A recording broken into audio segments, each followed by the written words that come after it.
আজ সারাদিন আমি বাড়িতেই ছিলাম, কোথাও যাইনি। এখন সন্ধ্যাবেলায় বারান্দায় এক কাপ চা নিয়ে বসেছি মাত্র। আজকে দুপুরবেলা বেশ ভালোই ঘুমিয়েছি, তাই নিজেকে এখন বেশ সতেজ লাগছে। এমন সময় হঠাৎ মোবাইলে রিংটোন বেজে উঠল। হ্যাঁ বিজন কাকু, বলেন। আর বলো না বাবা, এদিকে তো একটা ঝামেলা হয়ে গেল। আহা, কি হয়েছে বলুন না। তোমাকে যে কি করে বলি, আহ, আজকে তোমার ছুটি, তারপরও তোমাকে ডাকতে হচ্ছে। কোনো সমস্যা হয়নি তো? বলছি বাবা, যদি তোমার কোনো কাজ না থাকে তাহলে একটু আসতে পারবে? আচ্ছা ঠিক আছে, আমি এখনই আসছি। কি জানি, হয়তো কোনো সমস্যা হতে পারে, যাই বরং গিয়ে দেখে আসি। তাই আর দেরি না করে তখনই মোটরসাইকেলটা নিয়ে রওনা হলাম। আমি জহির। পড়াশোনা শেষ করে যখন বেকার হয়ে ঘুরে বেড়াচ্ছিলাম, তখন পরিচিত হয়েছিলাম বিজন কাকুর সাথে। বর্তমানে আমি ওনার চালের আড়তে কাজ করি।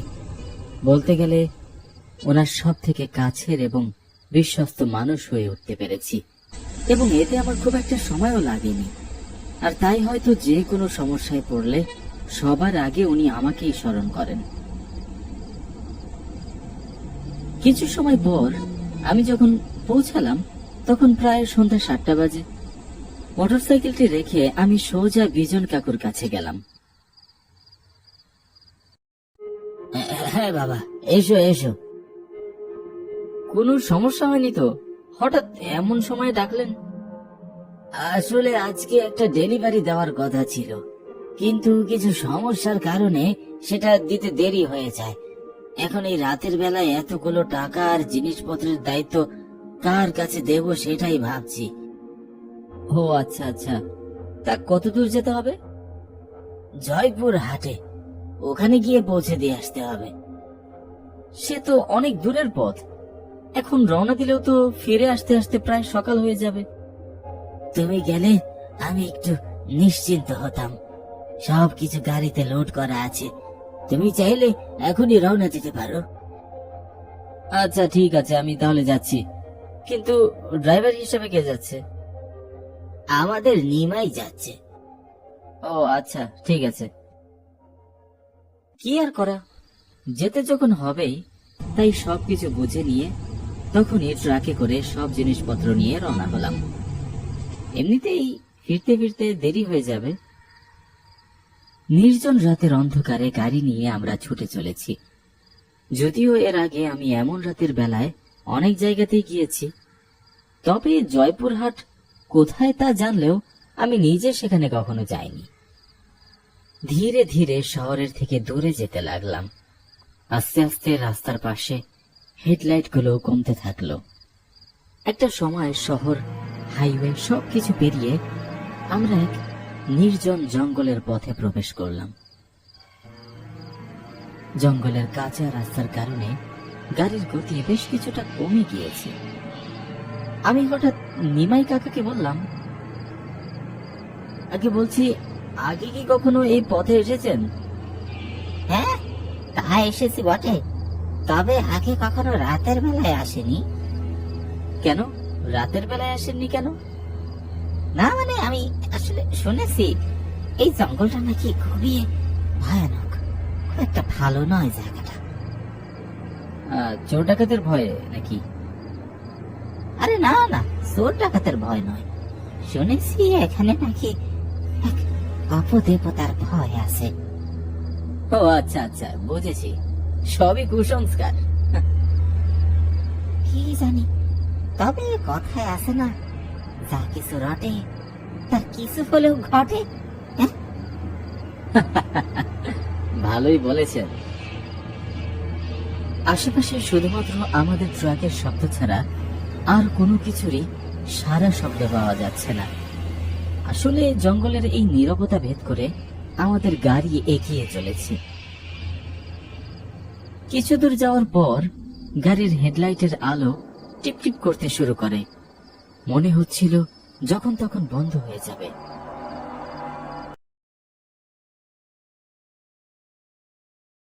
কি হলো, হঠাৎ করে এমন করছে কেন লাইটটা?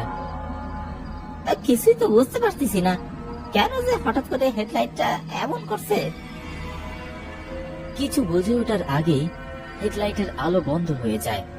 সেই সাথে নিমাই কাকু গাড়ি থামিয়ে দেয়। অন্ধকারে এই পথে আলো ছাড়া সামনে এগোনো একদম অসম্ভব। জঙ্গলের এমন অন্ধকারের মধ্যে আমাদের গাড়ি অচল অবস্থায় পড়ে রইল। বলছি, গাড়ি থেকে নেমে কি দেখা যায় না কি হয়েছে? সেটাই তো বুঝতে পারছি না, সবই তো ঠিক ছিল, তাছাড়া গাড়ির হেডলাইটও নতুন লাগানো। যাই, নেমে একটু দেখি কি করা যায়। গাড়ি থেকে নেমে মোবাইলের টর্চ জ্বালিয়ে আমরা দেখার চেষ্টা করি ঠিক কি সমস্যা হয়েছে, কিন্তু কোনো সমস্যাই যেন খুঁজে পাচ্ছি না। এদিকে মোবাইলে কোনো নেটওয়ার্কও নেই, আর আলো ছাড়া অন্ধকারের মধ্যে এত মালামাল নিয়ে যাওয়া কোনোভাবেই সম্ভব নয়। বলছি, সত্যি কোনো অপদেবতার কারণে এমন হলো না তো? কি যে বলেন না এসব! আশেপাশে কি কোনো সাহায্য যাওয়ার মতো কোনো জনবসতি বা দোকানপাট কিছু আছে? হ্যাঁ, আমার জানা মতে কিছুটা পিছনে গেলে একটা বড় রাস্তা পাওয়া যাবে, ওখানে যদি কোনো সাহায্য পাওয়া যায়। আচ্ছা, একবার গিয়ে দেখলে কেমন হয়? তাহলে একটা কাজ করো বাবা, তুমি তাহলে গাড়িতে বসো, আমি বরং গিয়ে দেখে আসি। নাহলে এভাবে জঙ্গলের মধ্যে আটকে পড়ে থাকা সম্ভব নয়। হ্যাঁ, এটাই ভালো হবে আমার যা মনে হচ্ছে। তুমি আমার গাড়ি থেকে বের হইও না কিন্তু, কেমন? আচ্ছা আচ্ছা, ঠিক আছে, বের হবো না, আপনি যান। তারপর নিমাই কাকু আমাকে ওখানে রেখে হাইওয়ের দিকে যেতে শুরু করলো। নির্জন অন্ধকার জঙ্গলে ট্রাকের মধ্যে আমি একা বসে আছি। মাঝে মাঝে দূর থেকে জঙ্গলের নিজস্ব নির্জনতা ভেদ করে অজানা জীবজন্তুর ডাক কানে ভেসে আসছে। কি একটা সমস্যায় পড়লাম, এখন কতক্ষণ যে এভাবে আটকে থাকতে হবে তাই ভাবছি। এভাবে অপেক্ষা করা ছাড়া আর কোনো উপায় তো দেখছি না। বেশ কিছুক্ষণ পর হঠাৎ লক্ষ্য করলাম জঙ্গলের মধ্যকার পথ দিয়ে কয়েকজন মানুষ সম্ভবত আলো নিয়ে জঙ্গলের আরো গভীরের দিকে যাচ্ছে। এত রাতে জঙ্গলের মধ্যে কারো ভাবে আলো নিয়ে যাচ্ছে, মনে মনে বেশ বেশ কিছুটা অবাক হলাম। যতদূর শুনেছি এই জঙ্গলে তো কোনো জনবসতি নেই, তাহলে ওরা কারা? হয়তো কোনো ছোটখাটো গ্রামও থাকতে পারে। এখানে এভাবে আটকে বসে থাকার চেয়ে বরং সামনে গিয়ে যদি কোনো সাহায্য পাওয়া যায় তাহলে সত্যি কোনো উপকার হবে। তাই আমি গাড়ি লক করে মোবাইলের টর্চ চালিয়ে ওই মানুষগুলো যে পথে গিয়েছিল সেদিকে যেতে লাগলাম। দূর থেকে কয়েকবার ডাকও দিলাম। বলছি, আপনারা কারা? একটু দাঁড়ান প্লিজ, আমরা এখানে বিপদে পড়েছি, আমাদেরকে একটু সাহায্য করুন। চিৎকার করেও যেন কোনো লাভ হলো না, হয়তো তারা শুনতেই পায়নি। জঙ্গলের নির্জন রাতে এত জোরে চিৎকার করলে তো অবশ্যই শুনতে পাওয়ার কথা, কিন্তু কি জানি কেন শুনতে পেল না, বুঝতে পারছি না। লোকগুলোর পিছনে যেতে যেতে না জানি আমি কোথায় এসে পড়লাম। এটা কি আমার সামনে? দেখে তো মনে হচ্ছে কোনো পুরনো পরিত্যক্ত মন্দিরের মতো। আর ওইখানে ওই লোকগুলো জড়ো হয়ে কি যেন সব করছে, কিন্তু কি করছে তারা ওখানে? সব মানুষগুলোকে দেখতে একই রকমের লাগছে। আমি তাদেরকে উদ্দেশ্য করে বললাম, বলছি, আপনারা এখানে কি করছেন? আমি বিপদে পড়েছি, যদি কোনো সাহায্য করতেন আমাকে। সকলে আমার দিকে ফিরে তাকালো, মনে হচ্ছে তারা কেউই যেন আমায় দেখে খুশি নয়।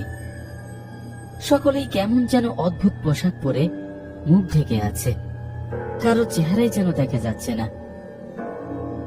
আচ্ছা, আপনারা কারা? এখানে কি করছেন আপনারা?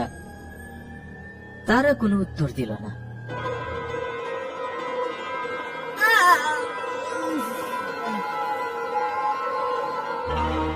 মাথায় আঘাত লাগায় আমি এখানে অজ্ঞান হয়ে পড়ে যাই। যখন আমার জ্ঞান ফিরে আসে তখন দেখি আমার হাত পা সব বাঁধা, আর আমাকে বলি দেওয়ার জন্য প্রস্তুত করা হচ্ছে। আমার চারিদিকে ওরা কি যেন সব মন্ত্র পড়ছে।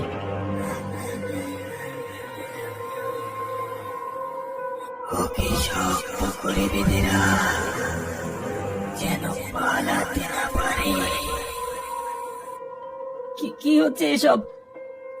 আজ আবারও এখানে বলি হবে, আবারও বলি হবে।